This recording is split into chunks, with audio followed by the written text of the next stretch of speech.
दे धडक बेधडक आपल्या परिसरातील ताज्या घडामोडी, घटना, समस्या, विविध क्षेत्रातील सर्वदूर बातम्या पाहण्यासाठी लोकशक्ती लाईव्ह न्यूज चॅनलला सबस्क्राईब करा आणि नोटिफिकेशन मिळवण्यासाठी बेल आयकॉनला प्रेस करा।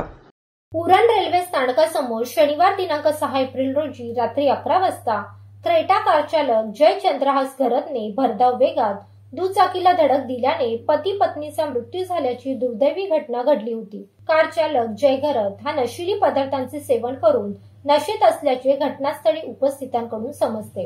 या घटनेनंतर या उन्मत्त चालकाने रेल्वे पोलिसांची अरेरावी करून शिवीगाळ व मारहाण केल्याची घटना घडली। यानंतर घटनास्थळी पोलीस व वाहतूक पोलीस असतानाही आरोपी जय चंद्रहास घरत हा पळून जाण्यात कसा काय यशस्वी झाला अशी चर्चा उरण परिसरात सुरू आहे। या अपघातानंतर 2 दिवसांनी या घटनेचा व्हिडिओ व्हायरल झाला आहे। त्यामध्ये वाहतूक पोलीस व पोलीस वर्दीमध्ये उपस्थित आहेत। त्यावेळी आरोपी चालक जय घरत हाही तिथे असल्याचे व्हिडिओमध्ये सरळ दिसत आहे। मग आरोपी पळून जाण्यात यशस्वी झालाच कसा असा संशय निर्माण होत आहे।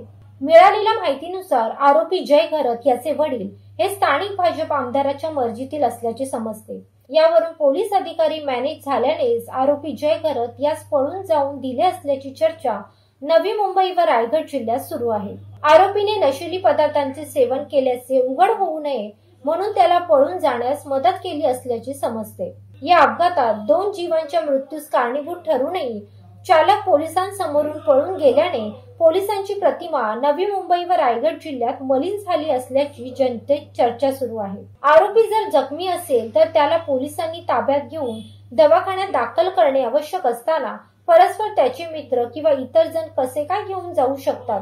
व्हिडिओमध्ये जे आरोपी बरोबर दिसत आहेत त्यांच्यावरही गुन्हे दाखल करण्याची मागणी उरणच्या जनतेकडून जोर धरू लागली आहे। त्यामुळे यापुढे इतरांना वचक बसेल अशी चर्चा सुरू आहे। नशिली पदार्थांचा अंश शरीरात काही तास असतो, ते वैद्यकीय तपासणीत उघड होऊ नये म्हणून तर जय घरत याला पळविण्यात आले नाही ना असा सवाल उरणच्या सुज्ञ जनतेतून विचारला जात आहे। आरोपी नॉर्मल झाल्यानंतरच त्याला अटक होण्याची शक्यता आता वर्तवली जात आहे। लोकशक्ती लाईव्ह साठी न्यूज ब्युरो उरण। अशाच सच्चाई दर्शवणाऱ्या बातम्या पाहण्यासाठी लोकशक्ती लाईव्ह न्यूज चॅनलला लाईक करा, शेअर करा आणि सबस्क्राईब करा।